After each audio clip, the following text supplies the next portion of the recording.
See if it works this time.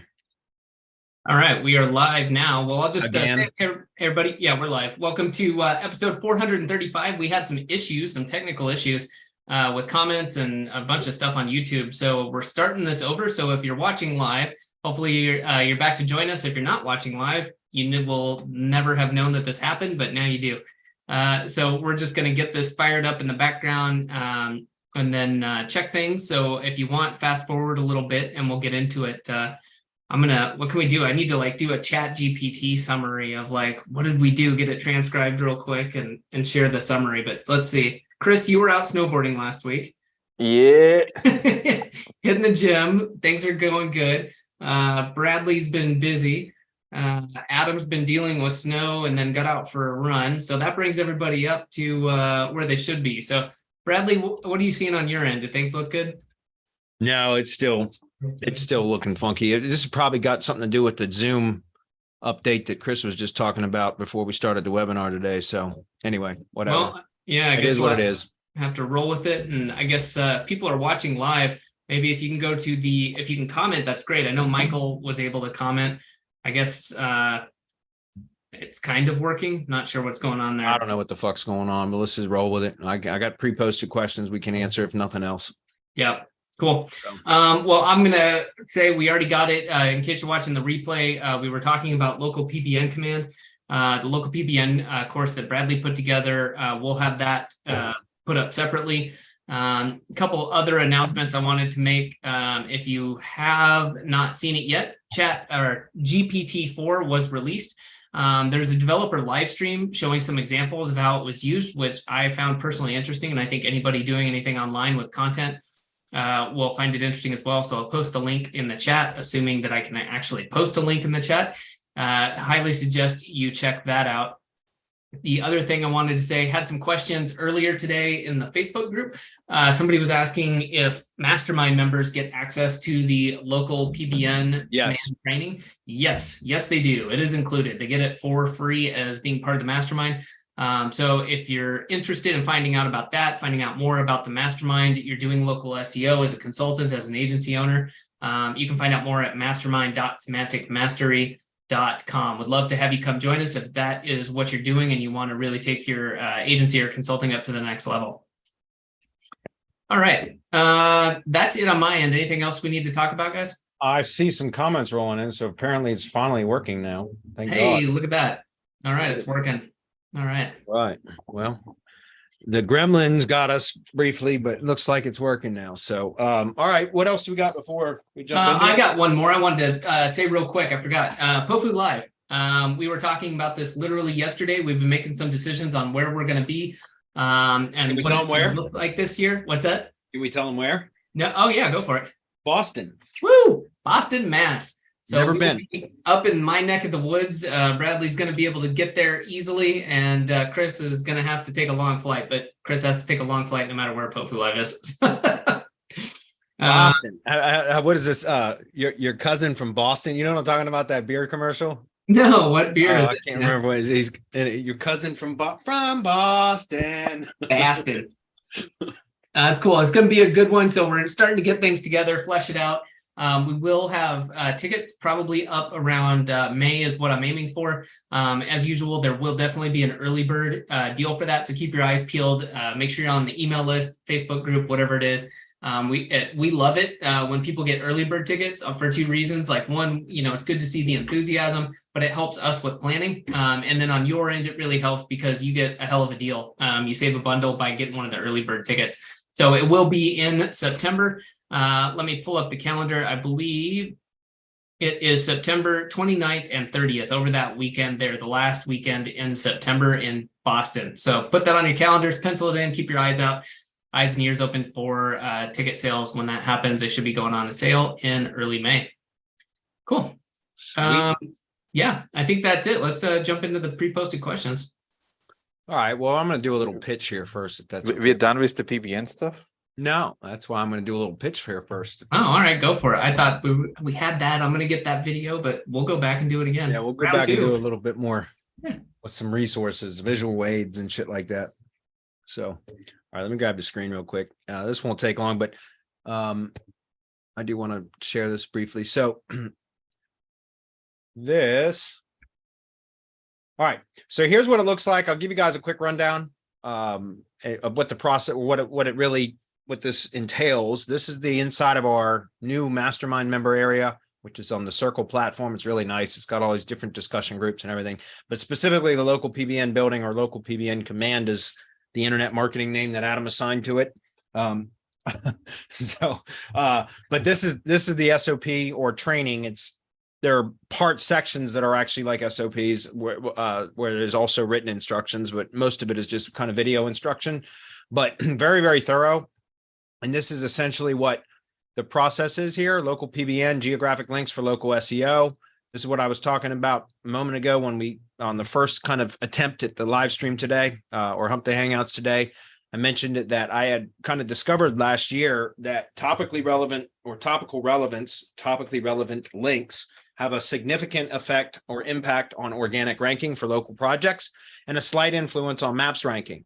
But what I had noticed was through analyzing literally hundreds and hundreds of competitor backlink profiles for hundreds of keywords, and finding that, typically the top organic ranked competitors generally have link profiles. And I say generally because there's always anomalies, but generally have link profiles in the appropriate topical categories. And so that's one of the ways that I kind of determined that is a significant ranking factor. But what I noticed was oftentimes the top ranked competitors in the maps pack, so in the 3-pack, generally have sometimes there would be a competitor that, or a business that was ranked in both the 3-packs and an organic. But a lot of the times you see differences, right? You see organic rank competitors, and then you'll see maps rank, and there's oftentimes not a correlation between both. And so I started analyzing the backlink profiles of those ranking in the maps pack.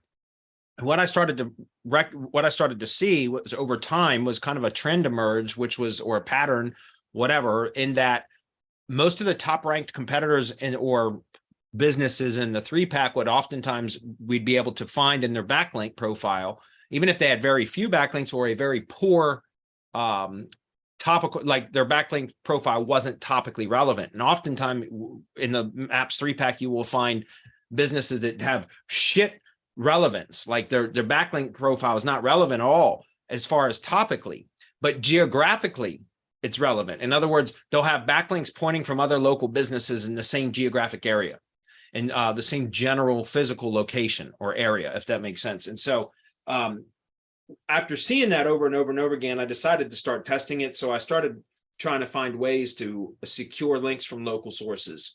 There's a number of ways you can do it, kind of the more traditional approach, which is outreach. You can do sponsorships of Little League teams, Parks and Recs teams, schools, charities. You can do local news and events, media and event sites. You can get links from them. You can do local link exchanges from like lead share groups.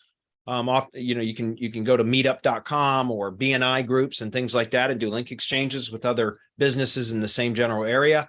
There's a number. Local Chamber of Commerce is a great link to get if you can get it. If you join a local, or your clients join local Chamber of Commerce, they get a link from that. That's often a very, very powerful link for ranking in maps. So what I found was, like I said, a lot of local links with local relevance or geographic relevance, and that has a significant influence on maps with a slight influence on organic.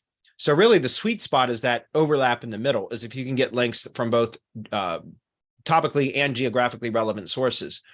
So anyway, when I kind of discovered the geographic links was a significant ranking factor for maps, I started wanting to test that. The traditional approach, as I just mentioned, is very difficult to scale to get links from local sources. So I kind of started testing and trying to find ways to find domains that have expired that have local backlinks already pointing to them. So using the same method that I used to hunt down topically relevant links, I just had to change my hunting strategy a bit to find domains with local relevance, geographic relevance. Topical relevance doesn't matter from those, except if you can get a domain that is both topically relevant and geographically relevant. By far, that's the best kind of domain that you can pick up, the best kind of backlink you can build. But I don't actually look for that. I just look for when I'm looking or hunting down geographically or locally relevant domains, I'm looking just for local relevance. And sometimes throughout that kind of process of analyzing potential domains, I will find some that are also, it's kind of rare, but also topically relevant. And so those are hands down the best kind to get. But that said, I'm just trying to show you guys, like, there's some, some examples here of backlinks or that are coming from local sources. You can see this. Now, this was the presentation I gave at SEO at the beach. So some of you might have already seen this, but I'm going through this just because this is kind of explains what it is that the local PBN command training is about. All right. And this is just a slight pitch, guys, so you understand what the method is. You could probably go figure this out on your own. But you could buy the course from me and figure out, or from us and figure out, and basically you could plug a VA into it and have a VA do it, which, by the way, I've got somebody trained now to do this for me. So, and it only took about 2 weeks for him to get fully trained on this. So anyway, you can see, like, here's a chamber of commerce, another chamber of commerce, another chamber of commerce, cityof.com, Houston.org, Heights Chamber. There's a local newspaper domain. So these are all the kind of stuff that I see oftentimes, like longbranchpool.com. This is one of my biggest tree service competitors, in one of the cities that I'm not going to say never. I've been fighting this one tree service contractor in this one city in Virginia for 10 years. Well, since 2000, at least 8 years. I've been fighting this guy for this other company for 8 years, and they're always number one in maps. Like, very rarely over the last 8 years, I've passed them and pushed them to number 2, but it's only been brief. It's never stuck. They are always in the number 1 position. And it pisses me off because I've never been able to overtake them permanently. It's very temporarily I've been able to overtake them. But what they've been a well-established company, been around for a long time, and they've got a ton of local backlinks. And so that's one of the reasons why they rank so well. But this JL tree service, that's what I'm talking about. You can see all these different local links here. So this is what I'm talking about, guys. These types of links have a significant effect on maps ranking. And so I figured out a way to do it. And again, it's just using the same method that I use for topically relevant links. I just had to change my kind of strategy or my approach a little bit in order to get it. And then obviously the build outs for the sites to either you can build blogs or you can build single HTMLs, what I call rebuilds. You can do a number of different types of site builds on the domains that you find that have local relevance. Okay. So the method, again, I'm not going to go through all this, guys, because that's not what this is, not a webinar to pitch this. It's just, I just wanted to go through a brief kind of description of what this product is. So here's the method. You guys can see that. And then we basically find expired domains with geographic relevance. You analyze the backlink profile, looking for backlinks from other local sources. That's the most important thing. Referring domains matter here.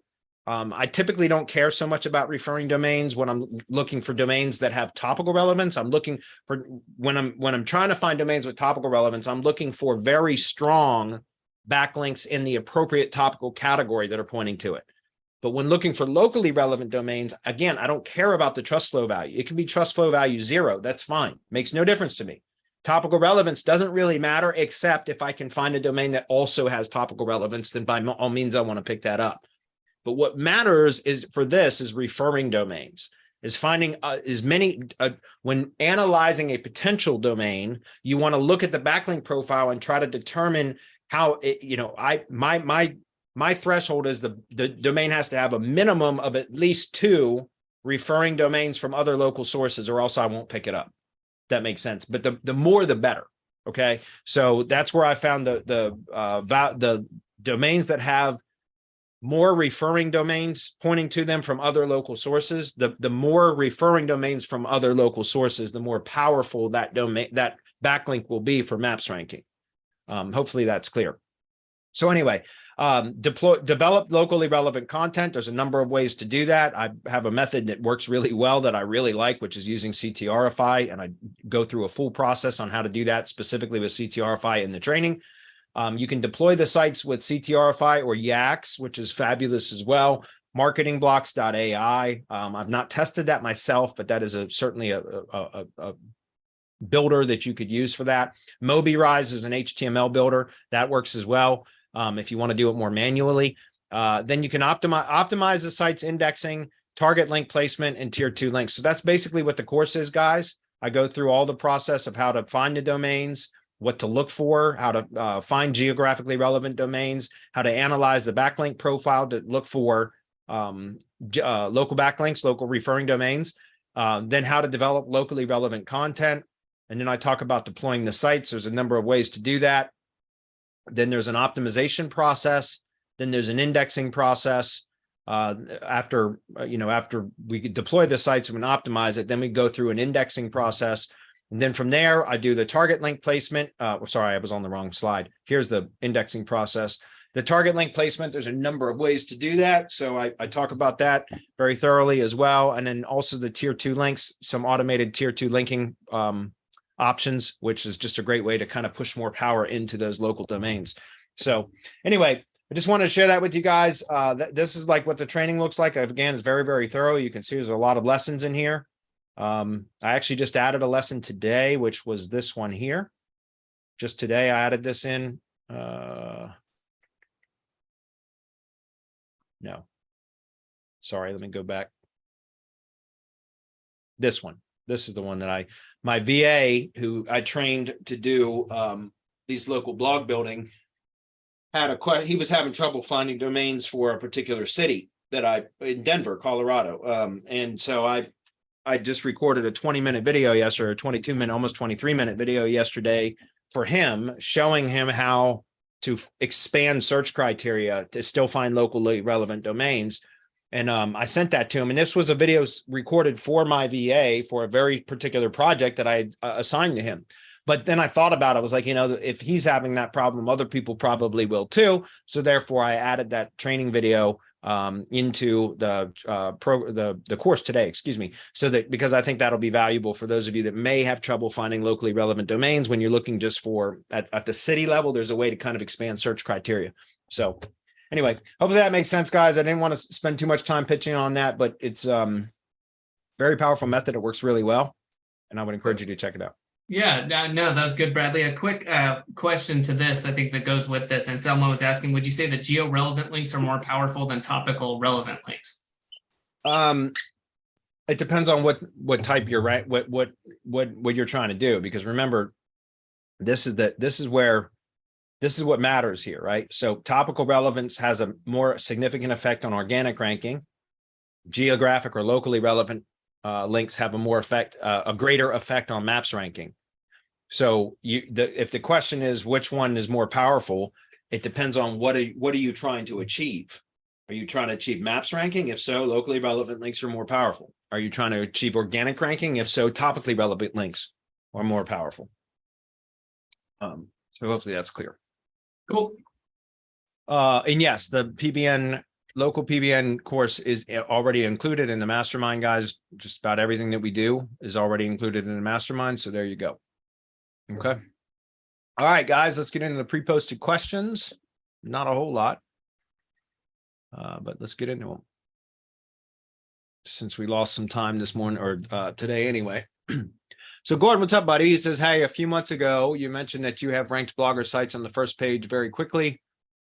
By blasting them with 60,000 or more blogger comment backlinks. So since they will rank quickly using that method, I was wondering if one was to take a more traditional approach instead, so as to provide less likelihood of a future penalty and use a very limited number of good quality first tier links along with a reasonable but high number of second tier links and blast the second tier links with a third tier of 60,000 backlinks. Would the time to rank to the first page be the same or different, and why? I don't know.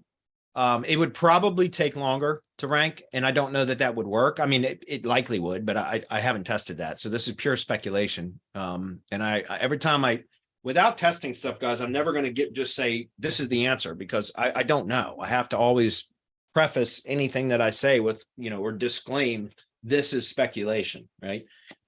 Which is what I'm doing now. I don't, my guess is that it would take longer to see the effect. And I don't know that it would work. It probably would if you hit it hard enough with tiered link building, but I've not tested that, because here's the thing. You say right here where it says so as to provide less likelihood of a future penalty. I've never seen a blogger blog get penalized. Seriously. I mean, I'm not saying it can't happen. I've just never seen it. I've spammed the shit out of bloggers, any Google property, and I've never seen them actually penalized. Not a single one. So, I'm not saying it can't happen. I'm just saying I've never seen it. I want to be clear about that. Again,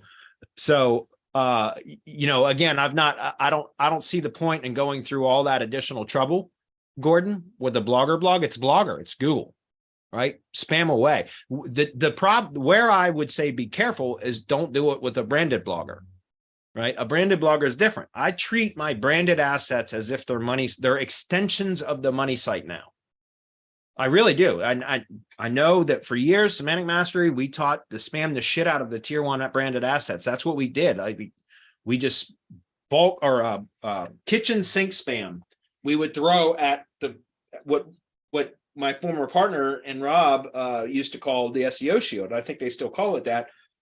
But branded entity assets, branded tier 1 assets, period. Okay. We would just spam the shit out of them. That was what we did for years and it worked. My methodology has shifted a lot in the last 2 years. I prefer not to use bulk spam. If I'm going to use bulk spam, I only do it very strategically to do things like power up citations, business directory listings, things like that. And it's not even really much to power them up as it is to just help them to get crawled. And I don't even care if they index. It's just really to get them crawled. So I really don't do much with bulk spam at all anymore, except for occasionally when I do a test on something like Blogger, or you can do it with G-Site still. Patch.com classified announcement posts. Those work really well too. For these kind of spam gigs, you could probably still, I haven't done it in a couple of years now, but a Weebly, could probably spam a Weebly and get the same kind of results. So what I'm trying to say is with a branded asset, though, I don't recommend doing that because I try to treat the branded assets as if they're extensions of the money site. So in that case, I would only do topically relevant links to that blog, right? And then you could do additional links, like you could spam away at tier 3 if you wanted to. But again, as a branded blogger, which would be a tier 1 asset, I would only do topically relevant links to that, if that's clear. Okay. If it's a non-branded blogger, like if you're creating a supporting asset or like a persona blog or something like that, that you're going to be using just to rank that's not actually linking directly to any of your tier 0 assets, right? So money site or Google business assets, then by all means, you can hammer away at that, right? But if it's a branded blogger, then something like what you're talking about up here would be the kind of the approach that I would take. That is the approach that I take with all of my link building clients and my own clients. This is what we do now. We basically treat all of the branded assets as if they're extensions of the money site. So we only build topically relevant links to those. And now to a lesser degree, I'm testing a little bit with doing some of the geographically relevant links to the branded assets. But for right now, I'm still focused mainly the locally relevant links. We're still pointing directly at the money site and the Google business assets. I don't have enough testing to determine whether building locally relevant links to branded tier 1 assets is a good strategy or not yet. The jury's still out on that one. Okay. You say, and due to the faster ranking, would it be a good idea to use Blogger as a rank and rent site? Or is there some reason that you shouldn't? No, absolutely, you can. And you can rank, again, G-Site guys. It's interesting. The G-Site will rank better than Blogger. Blogger ranks if you optimize the post or page well, and then you spam it really hard. You can rank a Blogger. G-Sites, for whatever reason, you can rank G-Sites with very few backlinks, but it takes a long time. So let me just see if I can demonstrate this. I'll try to see if I can give you guys an example.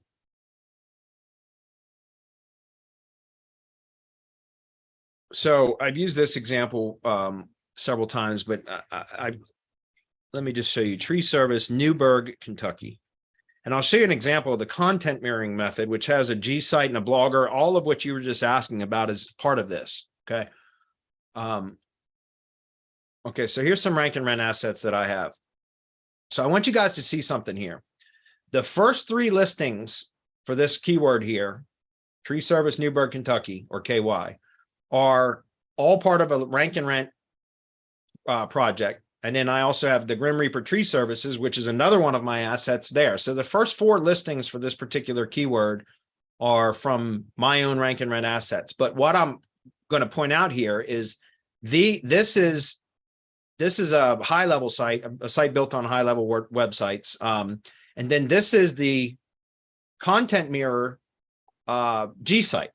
Okay. And I don't know why the Okolona page is ranking for that. It should be the Newberg page. I don't know why, but whatever, who cares? The point that I'm trying to make here is this is the G site. And let me back up for a minute. This will make some more sense if I can show you guys the diagram. Oh, I was just in there actually, but here we go. All right. So this is the diagram of what I'm trying to demonstrate here. Okay. So the content mirroring method, as I just showed you, we just showed you the Newberg page, which would be location page number 2 in this structure for the Louisville Felling Pro site. Okay. So then I summarized that page into a YouTube video, and then added that to a playlist that's optimized. And then, for the same kind of geographic area as the money pages. And then we just embedded that into Blogger post. So if we go back over here and take a look at this, you'll see it, right? We're just so you know where we're at in this G site here is the last layer in this content mirroring structure, right? So that's this page right here, subpage on the G site is what we were looking at. Actually, we were looking at the Okolona page instead of Newberg for whatever reason. That's the one that's ranking, but whatever. It's taking up a spot in the Google search results. I don't give a shit whether it's the right page or not. It's still taking up a spot in the search results, right? So what I'm trying to say here is if we go take a look at this, what is the same, what we're looking at here, guys, and let me actually go over to the Newberg page just because it'll be the right page. Here we go. So here is the Blogger blog. So this is the Blogger blog post.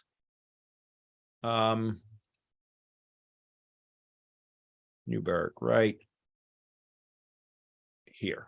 This is the Blogger blog post. Okay. There's the video. The video is just a summary of the text from the main page, which is this page here. Sorry, let me move this shit around. So here we go. And we're going to put it in the order in which we build this out. Okay. So this is the money site page. Then we summarize that content from the money site page in the 200-ish words. Okay. And then create this video using wave.video or whatever app. It's got text to speech and everything. It's this is the text to speech right here. It's the same text as what's in the description. And then we put that into a playlist.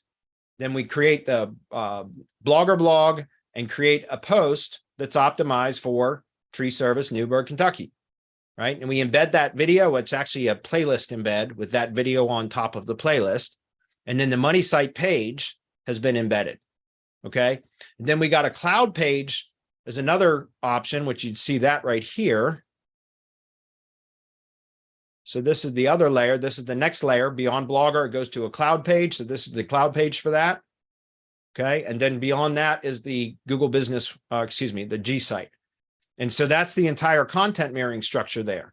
Now, what's interesting, and the reason I brought that up is because you were asking, can you spam a blogger? Yeah. Now, if we were to go take a look at these guys, you'll see that there is backlinks built to this, not to this particular page, but to the Louisville Felling Pro subdomain, because I did citation vault links to that, which I never recommend pointing directly to your money site, guys. I was doing this as a test, but I have citation vault links pointing to this Louisville.felling.pro. Okay. Which again, I don't ever recommend pointing these directly to your money site, but this was a test.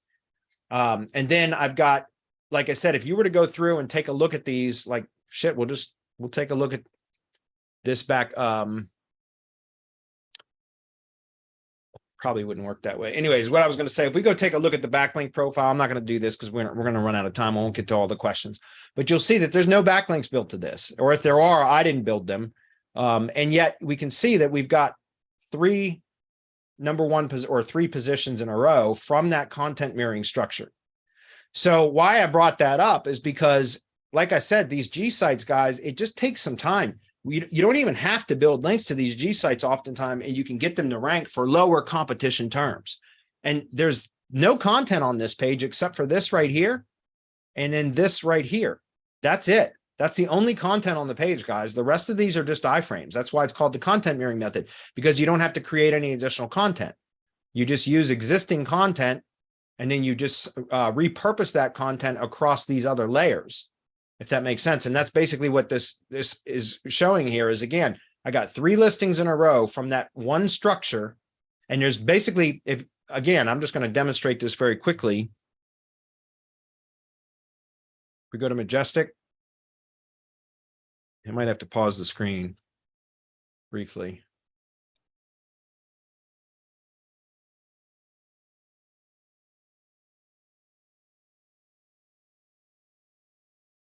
Okay, here we go. So Louisville Felling Pro, the Newburgh, Kentucky page's ranking was 0 backlinks. See that? 0 backlinks, guys. And so if we were to go take a look at the G site page, which was the Okolona page, I don't know why that's ranked. It's odd that that's ranking for the Okolona term, but whatever. What do I care? It's still ranking. Take a look at this. 0 backlinks. You guys see that? So again, I'm just showing this to you because what I'm trying to say is, you know, Blogger will rank with an optimized page or post and in a 60,000 blog spam comments. Patch.com classified announcement post will rank too, usually within about 30 days. G sites will rank, and I see this all the time when I do this content mirroring method for lower competition terms with no backlinks at all, they will end up ranking. It just takes some time. I don't know why. It takes a while for G sites to rank like that, but they do. So if you hit them with some backlinks, you can oftentimes get them to rank a lot faster. And they'll stick too. And that's part of the reason why I developed this kind of process here, guys, was because if you take a look at this structure again here, all of these layers here become link building targets so that you can really push a lot of power, which flows all the way through this structure down to the money site without ever having to build any physical links, direct links to the money site. Does that make sense? So you can get really good results this way.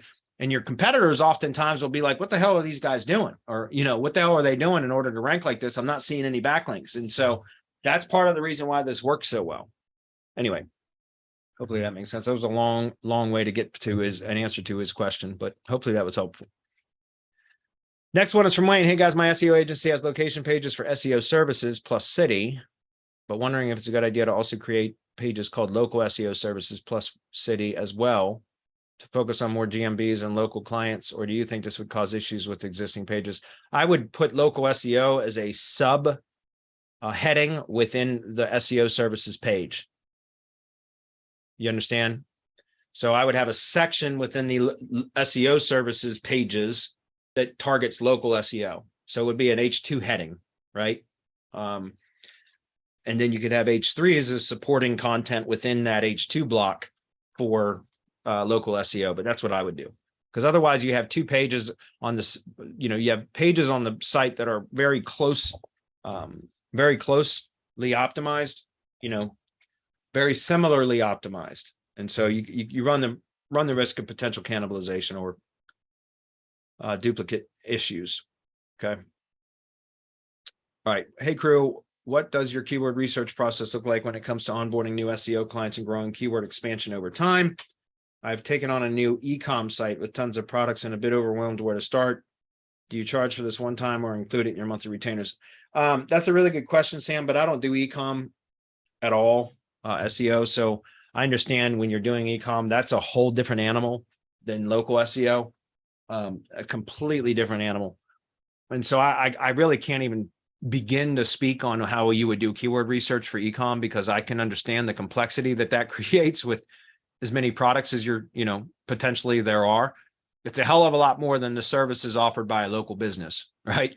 So I really can't, I'm sorry, Sam, I can't give you an answer on that at all because I don't do any e-com stuff and I wouldn't even know how to approach that, to be honest with you. So sorry, I can't answer that, guys, but I try to explain to you on these often. I do local SEO, local SEO. So I know I would love to be able to answer questions on e-com SEO, but I just don't do it. So it would be pure speculation and I try not to do that. So Quinn's up. He says, hey, Brad, hey guys, I've been running an SEO agency for a while, but price of niche edits, guest posts, etc., has been getting expensive for all my small local clients. It's starting to get too much for them. Why do you think I started my own link building business? Precisely for the exact reason that you just mentioned.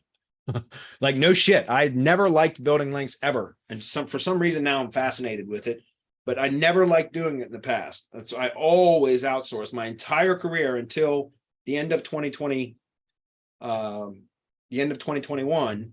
in December is when I really started kind of like building my own links. And that was because of exactly what you just mentioned. I was finding that the links that I was outsourcing were becoming less and less effective. So I was having to spend more and more money, and I was not going back to my clients and asking for them to increase their retainer pricing because links aren't working anymore. I was just eating the cost, and my margins kept shrinking. And it finally got to the point where I was damn near working for free just to maintain my clients' positions. And I said, that's it. I'm not doing this anymore. I've got to figure out a better way. And that's how I started the journey, which ended up becoming Semantic Links. So anyway, trying to work out a better way to handle link building. With your rebuilds, are you adding content regularly to them? No, they're HTML sites. I don't add content to them once they're built. Not for the rebuilds, but we do a ton of different types of links now. Custom HTML rebuilds, branded entity assets, niche relevant blog links, local relevant blog links, press releases, citations. So we do a number of types of links. Okay, cloud pages. So we vary our link sources now. So HTML rebuilds are static sites. Once they're deployed, they're deployed. We don't mess with them. But we have other types of links as well. Working out whether these are the way to go or not, and plan out costs accordingly. What makes them different to a PBN? Can they also be made into mini money sites so they aren't just purely for link building? Yes, you can do all of that. It makes sense, especially like what I was just sharing with the local PBN stuff, man. I'm telling you, those sites will rank for local search queries. And I go through the training on how to use CTRify to create local blogs so that they're topic clustered blogs about whatever the topic is as it relates to that area. So you add a location modifier into the keyword that generates the content campaign for the PBN site that you're going to deploy via CTRify. This is my preferred method now for the local PBN sites or local blog sites, because you can take whatever the topic of the domain is and add a location modifier, and it will create a topic clustered site with 30 to 40 posts that are all entirely about that topic, but localized that topic for that specific location. So what happens is, and it's basically like Q&A type. Well, if you're still using the legacy type of build, which is people also ask questions in CTRify, you can integrate with OpenAI, the OpenAI API, and then it can rewrite the titles and stuff after the site is deployed, which is what I typically do. But it turns out that these local domains will end up generating local traffic too, which is amazing because that's CTR manipulation that without us manipulating, like that's real organic CTR click-through rate that occurs because these will get real local organic traffic. So very, very powerful.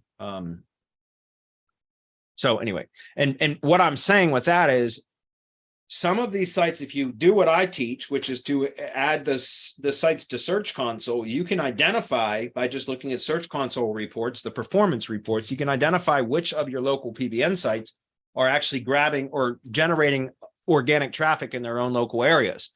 Those are the sites that then, you can monetize. You can put AdSense on those blogs and get literally just money from AdSense clicks. You could sell advertising space. Think about it. If you've got a local PBN that's generating real local organic traffic and it's getting clicks, then couldn't you sell advertising space to local businesses in that area? Of course you could. You could put CPA offers, right? Or build an email list if you wanted. There's a number of things that you can do with them. So to make them real sites to where they're not just purely for link building purposes, right? So anyway. Can you help us get started with your service? Yeah, I mean, you can always schedule a call with me at semanticlinks.io. Or I just turned my new salesperson, David, loose today on his first sales call on his own. He did it entirely on his own. So you might schedule a call. It might be somebody else that my salesperson that you talk to, but yeah, we can help you. There's no doubt we can help you get started. Anyway, moving on before we run out of time. Hey, Bradley and crew, this is from Randy. How do you go about managing VAs that charge you hourly and making sure I don't pay hourly. I've got one VA that I pay hourly. That's it. And that's the truth. I got one VA that I pay hourly, and then I've got a couple of other VAs that are occasionally there's certain tasks that they do that they're paid hourly, but my entire team is paid on a per task basis. It's like a network marketing model. It really is. It's think about it. When you pay somebody by the hour, what is their incentive to become more efficient? They don't have any. In fact, isn't their incentive the exact opposite of what you want it to be? To slow down, right? Because they're getting paid by the hour. I pay everybody on a per task basis. So they have it's in their best interest to become more efficient and more productive because they can make more money. They can write their own paychecks. I talked at length about this for the last mastermind webinar that I did. I spent an hour at least talking about how to structure and how I've structured my organization and my team and how they get paid. So anyway, I would encourage you to come join the mastermind if for nothing else, just for that. Okay. Says, how do you charge hourly and making sure you've been competitive but getting good profit margins on what you charge out to your clients? Again, I don't charge hourly. Why I like charging or paying on a per task basis is because I know exactly what my costs are. For every item that my team executes, I know precisely what my costs are. So I know exactly what I can charge, and I know exactly what my profit margins are. When you pay hourly, how do you do that? I mean, maybe you guys have figured out a way. I don't care. I mean, that's great if you did. I'm not interested in hearing it. It's because I don't pay by the hour. But what I'm saying is it's much more difficult to determine what your margins are when you're paying hourly. But when you pay on a per task basis, you know, when this item has been executed, it cost me this much, period. Right? There's no argument there. So it's really, and I learned that and this was in the presentation. I talked about this at the end of our, my presentation at SEO at the Beach, but right here, this book, No BS, this is Dan Kennedy, the No BS book series, Ruthless Management of People and Profits. Go buy that book or buy the audiobook, listen to it, read it, whatever. That book right there will change your business. It did for me. And that's where once I've read that, and I listened to it first and then I read it. So I've both listened to it and read it. That book right there changed my business. It really taught me the importance of understanding your margins. And that's why I switched entirely to a task-based payment system or compensation plan because of that reason. And it made my business much more profitable too. And my entire team is incredibly loyal and they're super happy because they make so much more money than they could if they were being paid by the hour.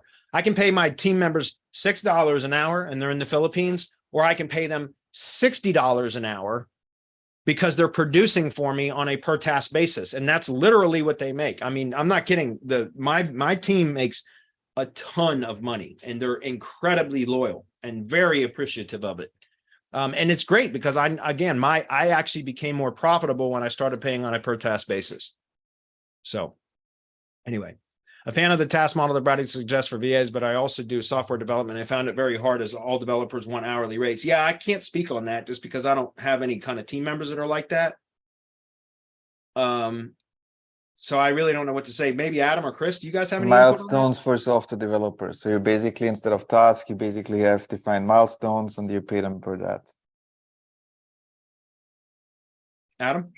Yeah, I would just say kind of classic management, right? And maybe promote a team leader from within as soon as you can. Like I have people that do stuff more on the creative side. And so for them, I could probably get it down to piecework, but I haven't had the need, nor do I particularly want to. So for them, it's just making sure that, you know, costs are in line and then having someone else manage them wherever possible. Yeah, and I just hired a software developer to build a link building app for me. It's a reporting app. And that's how we've structured that. And that was with some support and help from Jeremy Notzelman from Press Advantage, because I've never hired a developer and managed that myself. And so Jeremy offered very graciously to help guide me with that. And he actually found the developer for me and everything. And I just hired him, and that's what we're doing. I am paying him by the hour.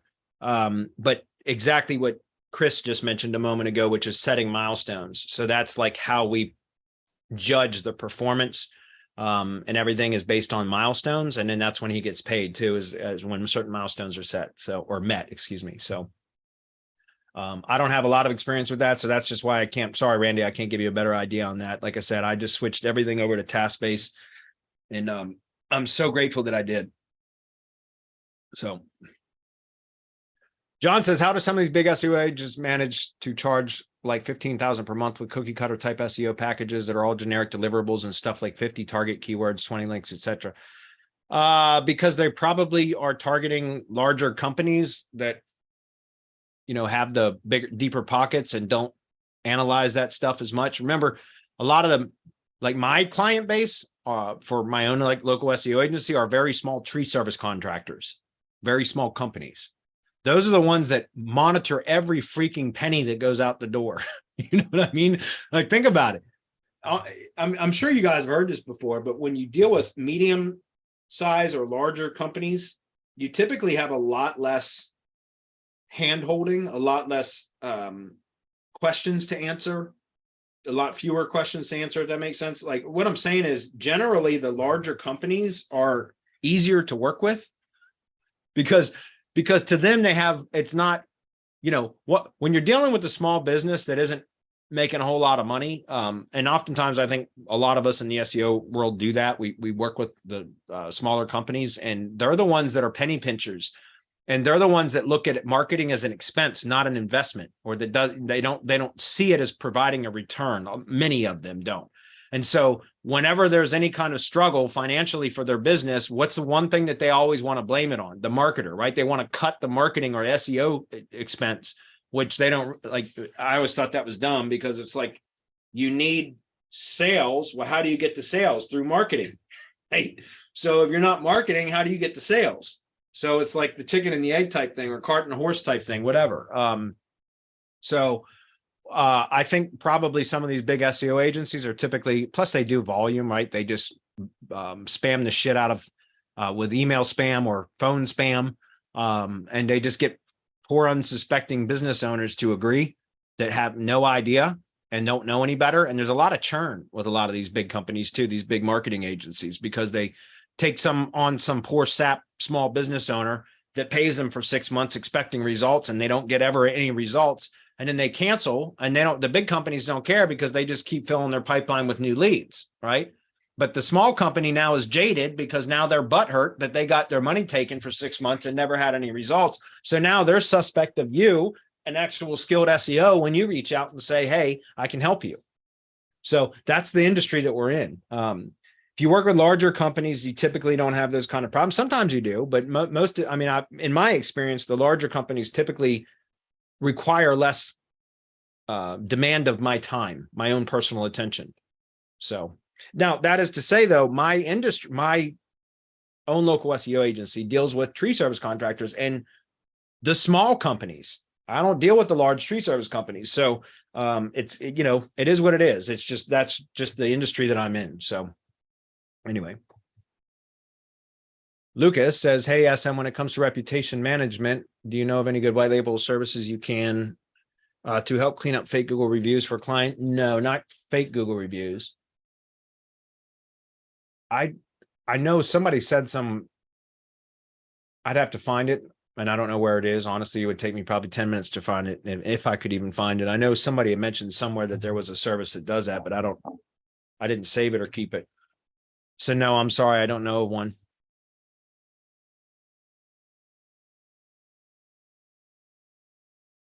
I broadcast to my channel.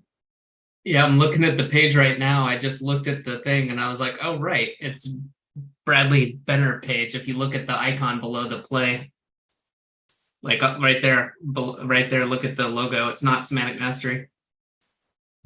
No, but I chose the Semantic Mastery channel. I'm curious now. I'm curious. Shut up. Yeah, that's interesting. That's interesting. Anyways, yeah, it's all good. Okay. Well, whatever.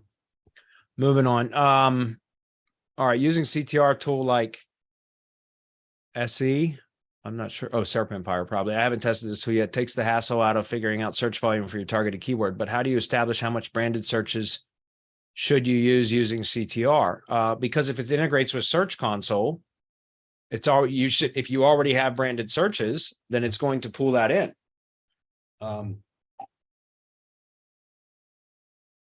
So anyway, I don't know if that makes sense or not.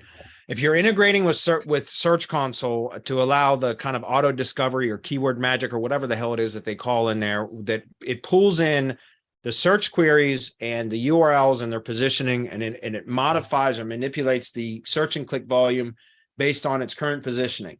And so essentially, it's supposed to auto optimize. So as it improves in positioning, it can increase in volume as well.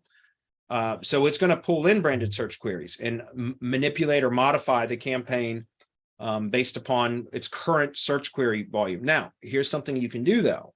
You can have a Search Console campaign set up, so the keyword magic or auto discovery or whatever it's called, for your branded searches and for whatever data is in Search Console. Okay, so you set up one campaign for that, but then if you want to add additional brand searches, search and clicks, then you would add a second campaign and do that manually, where you can go in and add some more kind of search and clicks for branded searches and variations of it, right? We call navigational search queries. So brand name, the variations of the brand name plus phone number, brand name. And I don't mean like brand name plus the actual company's phone number, but like Brad's Tree Service phone. Like, what is the phone number? Do you understand? Like, it's to go to, we're going to run out of time, but what I mean here is like, searching Google for, let's say, Louisville Felling Pro phone number. This is what I mean, right? Something like that. Those are the types of searching clicks that are called navigational search queries or branded searches. Company name, hours of operation, company name, business hours, company name, jobs, company name, products, company name, services, right? Those are all types of branded search queries that you can add to a manual campaign to kind of augment or supplement a search and click campaign that's from Search Console data. Hopefully that makes sense. All right, Cecilia, what's up, Cecilia? She says, when trying to create photos for GMB posts, is there any sort of penalty cost risk associated with using stock photos? Yeah, from what I understand, yeah. And I know that I've had photos rejected that were stock photos. Even after adding a logo to the photo, I assume Google recognized it as a stock photo from elsewhere and in use by potentially other businesses somewhere else. Yeah, I agree. I mean, as you know, Cecilia, I always do a logo overlay and a QR code overlay now. But yeah, I mean, it's always better to use original photos for sure. Other side of the coin, taking screenshots from topical YouTube videos to create photos for GMB posts. Any benefit over stock photos? Yeah, I like that because they're unique. If you take screenshots from YouTube videos, they're going to be unique images. For years, that's all I did. I don't do it now because it's a scaling issue. It's very difficult to scale that.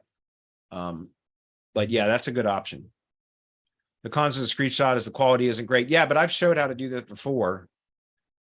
Let's just very quickly, we're going to go over a minute or two, guys. I hope it's all right. If you guys got to go. I want to go to YouTube. Why do I go to YouTube? All right, so let's just do an example. So say tree removal. What I always do is go up here and go to filters, and I go to HD, or you can even go to 4K now, but that might limit your results. But always add like an HD filter. And then when you click into it, I'm going to pause it, or at least turn the audio off. Then what I always do is I make sure that it's set to the highest quality resolution. And then I do the theater mode like that. And then I'll take the screenshot. So let's just find a spot.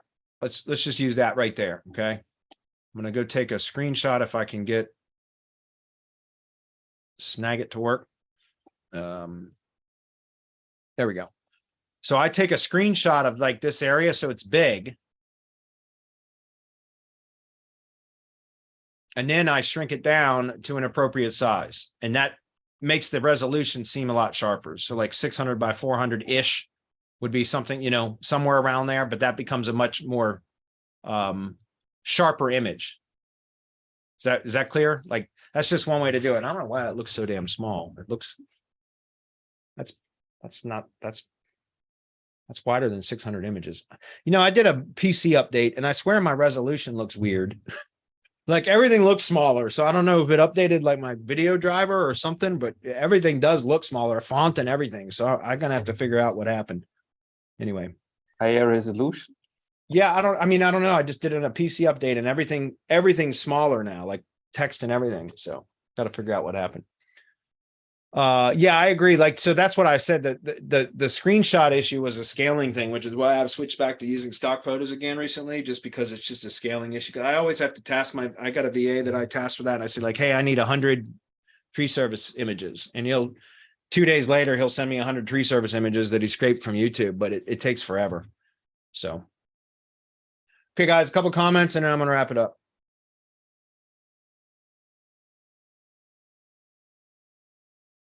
Anselmo says, is Moz topical trust flow? Well, Moz doesn't do trust flow. Moz is page authority, domain authority. So you must be talking about Majestic. Is Majestic topical trust flow a good way to find domains from the same niche? No, not necessarily. Topical trust flow is not perfect, guys. There's flaws to it as well. And remember, topical trust flow doesn't indicate what the topic of the site is. It indicates what the topical categories of the backlink profile are that are pointing to the site. Do you understand? So that can be completely wrong. I'm not saying Majestic is wrong, but what I'm saying is, like for example, a tree service site, if I have a local attorney that like a tree service contractor or one of my lead gen sites or whatever, takes a tree down in a local attorney's parking lot because there was a tree that was dying and needed to come down. They take a tree down and a local attorney does a blog post, thank you blog post that they publish to their blog that has a link to my tree service site. And the attorney sites generally have very strong backlink profiles, and it should be in the appropriate category, which would be society/law. And so I will get a link from a local site that has a high trust flow in society/law topical trust flow category. That will help my GMB or Google Business Profile to rank because it's a local link from a local attorney, but it's in the wrong topical category, right? An irrelevant topical category. And so, but now the backlink profile for my tree service site is likely going to show society/law as a significant topical trust flow. Significant amount of the topical trust flow will be in society/law, which is not appropriate. So what I'm saying is, do not look at the topical trust flow that is flowing into a domain as an indication of what the topic of that domain is. That's absolutely wrong. You have to look at the topical trust flow of the backlink profile. I mean, you still have to analyze the domain that it's linking to determine what is appropriate. I don't know if that's clear or not, but you say, I thank you for your reply. So would you say that geo-relevant links are more? I already covered that.